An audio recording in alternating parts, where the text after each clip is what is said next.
عداوت مجھ سے کیوں اتنی، میں تو قرآن کا داعی ہوں، رسول اللہ کا وارث، صحابہ کا سپاہی ہوں، مجھے ہے کفر سے نفرت، میں تو حق کا فدائی ہوں۔ فقد قال النبي صلى الله عليه وسلم ليس منا من لم يرحم صغيرنا ولم يوقر كبيرنا،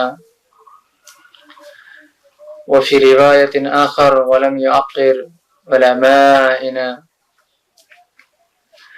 وقال النبي صلى الله عليه وسلم أيضا من سلم المسلمون من لسانه ويده، وكما قال عليه الصلاة والسلام۔ محترم دوستو، بزرگوں اور معزز سامعین گرامی اور اسلام کے غیر نوجوانوں، میں آج جو آپ لوگوں کے سامنے ایک موضوع لے کر آیا ہوں، یہ موضوع بہت ہی اہم ہے، چونکہ ہم نہ سمجھے اس کو اہم، مگر ہر انسان کی زندگی کے لیے اہم ہے۔ اگر انسان کی زندگی کے اندر یہ چیز ہو تو انسان ہلاک ہو جاتا ہے، وہ انسان دنیا میں بھی ہلاک اور آخرت میں بھی ہلاک، دنیا اور آخرت دونوں جہان میں ہلاک۔ تو دوستو، آج ہم آپ سے ساتھ کے بیٹھتا ہوں، اپنے ساتھی کے ساتھ بیٹھتا ہوں تو ان بارے میں ضرور بات کرتا ہوں، کام کرتے ہوئے بھی بات کرتا ہوں، بیٹھتے ہوئے بھی بات کرتا ہوں، کبھی کسی حالت پہ کبھی کسی حالت پہ، دکان پہ کہیں، مکان پہ کہیں، بازار پہ کہیں تو راستے پہ کہیں، بیٹھک میں کہیں تو محفل میں کہیں، بھائی میں اسے بولتا رہتا ہوں اور کہتا رہتا ہوں تاکہ میری زندگی جو ہے بس صحیح ہو جائے۔ جو جتنی بھی باتیں میں کہتا ہوں، کسی بھی چیز کے بارے میں آپ حضرات کے سامنے باتیں رکھتا ہوں تو وہ میں اپنے اندر لانے کے لیے میرے دل یہ چاہتا ہے کہ وہ چیز میرے اندر آ جائے اور میرے اندر برائیاں ختم ہو جائے۔ اللہ نے ان انسان کو، اس بنی آدم کو جس نیت سے پیدا کیا، ہم محض اسی نیت اور اسی مقصد کے لیے ہو جائے، ہم اسی مقصد کے تحت رہنے والے ہیں۔ میرے محترم دوستو، بزرگوں، اللہ سبحانہ و تعالی نے بنی آدم کو صرف اور صرف اپنی عبادات اور اپنی احکامات کے مطابق چلنے کے لیے اللہ سبحانہ و تعالی نے بنی آدم کو پیدا کیا۔ میرے محترم، برائیوں کو دور اور اچھائیوں کو زندگی میں فیٹ کرنی۔ دوستو، میرے اللہ نے صرف ہمیں تو اپنی عبادت کے لیے پیدا کیا۔ اللہ فرماتا ہے وَمَا خَلَقْتُ الْجِنَّ وَالْإِنسَ إِلَّا لِيَعْبُدُونِ، میں نے جن اور انسان کو صرف اپنی عبادات کے لیے پیدا کیا۔ دوستو، آج ہم اللہ کے ہر اوامر کو توڑ کر، اللہ کے احکامات کو توڑ کر، نبی کی سنتوں کو توڑ کر، نبی کی سنتوں کے جنازہ ہم نکل رہے ہیں۔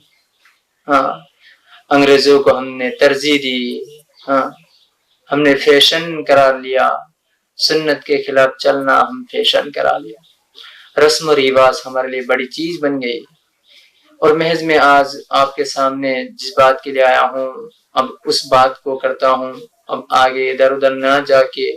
محترم دوستو، بزرگوں، بات یہ ہے کہ آج ہم مسلمان ایک دوسرے کو گھاٹیا سمجھتے ہیں، ایک دوسرے کو گھاٹیا سمجھتے ہیں کہ بھائی خود کو اچھا دوسرے کو برا سمجھتے ہیں، خود کو اچھا دوسرے کو برا سمجھتے ہیں۔ یہ دن جب تک ہم سے نہیں چلا جائے گا، جب تک یہ چیزیں ہم سے نہ نکلے گی، دوستو، ہم انسان کبھی اچھے نہیں ہو سکتے، خود کبھی اچھے نہیں ہو سکتے۔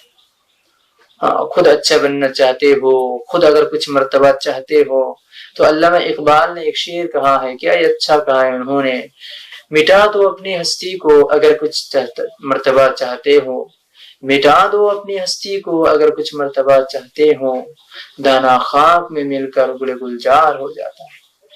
فرمایا علامہ اقبال رحمۃ اللہ علیہ نے کہ تم اگر کچھ مرتبہ چاہتے ہو تو اپنی ہستی کو، اپنے آپ کو مٹا دو، اپنے آپ کو مٹا دو، نثار کر دو، کیونکہ دانا، ایک دانا مٹی میں مل کر، خاک میں مل کر، زمین میں مل کر گل گلزار ہو جاتا ہے، پیر بن جاتے ہیں، اس میں پودا ہوتے، پھر اس میں پھل ہوتے ہیں۔ مسلمان سارے ہر وقت ایک دوسرے کو گھٹیا سمجھتے ہیں، دوسرے کے بارے میں برائی سوچتے ہیں، اس کے بارے میں برائی سوچتے ہیں۔ ہاں، دوسرے کے بارے میں ہمیشہ اچھائی سمجھنا ہے، اچھائی سوچنا ہے، اس کو کیسے اچھائی پہنچے، ایک دوسرے کو اچھائی دینا ہے۔ اللہ سبحانہ وتعالیٰ نے فرمایا اخرجت للناس، تمہیں اسی لیے پیدا کیا گیا کہ تم ایک دوسرے کو نفع پہنچاؤ، ایک دوسرے کو فائدہ پہنچاؤ۔ اور ہم سے کیا پہنچتے ہیں؟ ہم سے دوسرے کو نقصان پہنچتے ہیں، ہم دوسرے کو نقصان پہنچانے کی کوشش کرتے ہیں۔ اگر ایسی ہی بات ہم میں رہے تو دوستو حالانکہ وہاں ہمیں جواب دینا پڑ سکتا ہے۔ اسی لیے جو ہے محترم دوستو بزرگوں، ہمیں اور آپ کو کیا کرنا ہے؟ دوسروں کے بارے میں اچھا ہی سوچنا ہے، کبھی اس کے بارے میں برائی نہیں سوچنا، اس کی غیبت نہیں کرنی، اس کی چغلی نہیں کرنی، اس کی برائی کو نہیں ڈھونڈنی۔ ہمیں کیا کرنا ہے؟ بس اللہ کے لیے، ہمیں اللہ کے لیے کام کرنا ہوگا، ہمیں اللہ کے لیے کام کرنا ہوگا، اور اللہ کو راضی کرنے کے لیے سب کچھ کرنا پڑے گا، اس کے لیے اچھا ہی سوچنا پڑے گا۔ اس کے اندر کوئی برائی ہو تو اس کو سمجھاؤ، اس کو بتاؤ بھائی یہ غلطی تمہارے اندر ہے، اس کو سدھار لو، تو تمہاری اس میں تو حکمت کے ساتھ اس کو سمجھائیے۔ اور غصہ کبھی کبھی یہ آتا ہے کہ بعض لوگوں کے سامنے، جیسے کہ مجھے خود کو غصہ آتا ہے کہ جب وہ تو غلطی بتاتے نہیں ہے، اور جب خود بتاتے بھائی میرے اندر یہ غلطی ہے، یہ کمیاں ہیں، یہ کمیاں ہیں، اس کے لیے کیا کرو، تو تب کیا کہتے ہیں؟ ہاں تمہارے اندر یہ غلطی ہے، ہاں تمہارے اندر یہ غلطی ہے، میں کہنا چاہتا تھا، میں بہت دن سے یہ دیکھتا ہوں تمہیں، اس وقت یہ کہنے سے اس کو اور زیادہ برا لگ جائے گا، ارے اس کو تو تکلیف پہنچا دیا تم۔ جس وقت تم نے وہ غلطی دیکھی تھی تو اس کو بتانا چاہیے تھا، تم نے اس کو نہیں بتائی، اور جب اس نے خود اقرار کیا اس وقت تم کہہ رہے ہو کہ ہاں یہ تمہارے اندر یہ برائی ہے، اس کا مطلب وہ کیا سمجھیں گے؟ شاید یہ دوسرے کے پاس کہتا پھرے ہوں گے اور مجھے نہیں کہا ہوگا، بہت تکلیف پہنچتی ہے، اس سے ہمیں باز رہنا ہے۔ اللہ کے رسول صلی اللہ علیہ وسلم نے فرمایا من سلم المسلمون من لسانہ ویدہ، بہترین مسلمان، جس کے بارے میں رسول اللہ صلی اللہ علیہ وسلم سے پوچھا گیا یا رسول اللہ کون سے مسلمان افضل ہے، کون سا مومن افضل ہے؟ اللہ کے رسول صلی اللہ علیہ وسلم نے فرمایا من سلم المسلمون من لسانہ ویدہ، جس کے ہاتھ اور جس کے زبان سے ایک دوسرے کیا رہے؟ محفوظ رہے، دوسرا مسلمان اس کے بھائی اس سے کیا رہے؟ محفوظ رہے۔ اور دوسری بات، غلطی خود کو پتا نہیں چلتا ہے، غلطی سامنے والا دیکھتا ہے۔ جیسے کہ شیشے میں جب کوئی چہرہ دیکھتا ہے تو شیشے میں اپنے چہرے پہ کیا کمی ہے، اپنے اندر کیا کمی ہے، وہ شیشے میں دیکھ پاتے ہیں۔ اسی لیے اللہ کے رسول صلی اللہ علیہ وسلم نے فرمایا المومن مرآۃ المومن، مومن مومن کا آئینہ ہے، مومن مومن کا آئینہ ہے۔ تو بھی آئینے میں سب کچھ دیکھے گا اور آپ کو پتہ چلے گا اس کے اندر کیا کمی ہے، مجھے پتہ چلے گا آپ کے اندر کیا کمی ہے، اب مجھے آپ کو بتانی ہے اور آپ کو مجھے بتانی ہے۔ میں کبھی کبھی بتاتا ہوں کچھ لوگوں کو تو اس کی اتنا برا لگ جاتا ہے بھائی بتا نہیں ہے، اس کے پیٹ پیچھے کہتا پھر تو شاید خوش ہوں گے، میں پیٹ پیچھے کہوں گا تو میں برباد ہو جاؤں گا، تمہارے سامنے کہوں گا تو کچھ دیر کے لیے تم ناراض ہو جاؤ گے، بعد میں سمجھ میں آئیں گے، یا پھر تم ناراض ہی رہو گے، اور جس کو سمجھ میں آئیں گے عقل ہے، اور بعد میں پھر کہیں گے نہیں اس نے میرے لیے اچھا کیا۔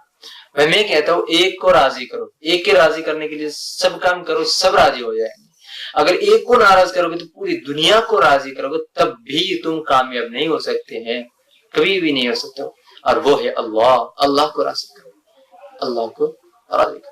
دوستو آج ہم اللہ کو چھوڑ کر، اللہ کو راضی کرنا چھوڑ کر پوری دنیا کے لوگوں کو راضی کرنے میں، اپنے فیملی کو راضی کرنے میں، آج سماج کو راضی کرنے میں لگ گئے، جس وجہ سے آج دنیا میں فتنے عام ہو گئے۔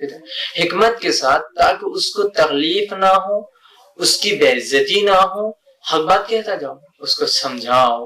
ہم کیا کرتے ہیں؟ لائن کرتے جاتے ہیں، اور جب یہ سوچتے ہیں اس کے منہ کے سامنے اس کی تعریف کرتے ہیں، پیٹ پیچھے اس کی برائی۔ جو کمیاں اس کے اندر ہے تو تم چہرہ کالا مت بناؤ۔ کبھی کبھی کیا ہوتا ہے یار، منہ کالا کرتے رہے، کتنا برا لگے گا، سامنے والے کو بہت برا لگتا ہے۔ کسی کو تکلیف نہ دو یار، اپنے چہرے میں مسکان رکھو، ایک مومن دوسرے مومن سے اس طرح ملو، ہنستے ہوئے ملو، کوئی بدزنی نہ رہے، اگر ہو تو معاف کرنے کی عادت زیادہ رکھو، ایک دوسرے کو معاف کرو، درگزار کرو۔ اللہ کا حکم ہے کہ درگزار کرنے کو اپنی عادت بنا لو، نبی کو یہ حکم فرمایا۔ تو بھائی ہمیں درگزار کرنی ہے، ہمیں کیا کرنا؟ درگزار کرنا ہے، اور ہمیں معاف کرنے کی عادت ڈالنی ہے، معاف کرنے کی عادت ڈالنی ہے۔ دوستو جب تک ہم اپنے آپ کے اندر معاف کرنے کی عادت نہیں ڈالیں گے، جب تک ہم معاف کرنے کی عادت نہیں ڈال پائیں گے تو ہمارے اندر اور ہم خود بھی معافی سے محروم رہیں گے۔ ہم دوسری کی عزت کرنا جب تک نہیں سیکھیں گے، جب تک دوسروں کو عزت نہیں دیں گے تو ہمیں عزت نہیں ملے گی۔ عزت تو دینے والا اللہ ہے، ان العزت للہ کلہ، تمام کی تمام جمیع عزت اللہ کے لیے۔ اللہ ہی عزت دیتا ہے، اللہ ہی ذلیل کرتا ہے، اللہ ہی بڑا بناتا ہے، اللہ ہی گرا دیتا ہے، اللہ ہی فقیر اور بادشاہ اور سب کچھ اللہ ہی بناتا ہے۔ دوستو اگر آپ کو معزز اور محترم بننا چاہتے ہو تو اللہ کو راضی کرو، دوسروں کو عزت دو، دوسروں کا احترام کرو۔ اللہ کے رسول صلی اللہ علیہ وسلم نے فرمایا لیس منا من لم یرحم صغیرنا ولم یقر کبیرنا، وہ ہم میں سے نہیں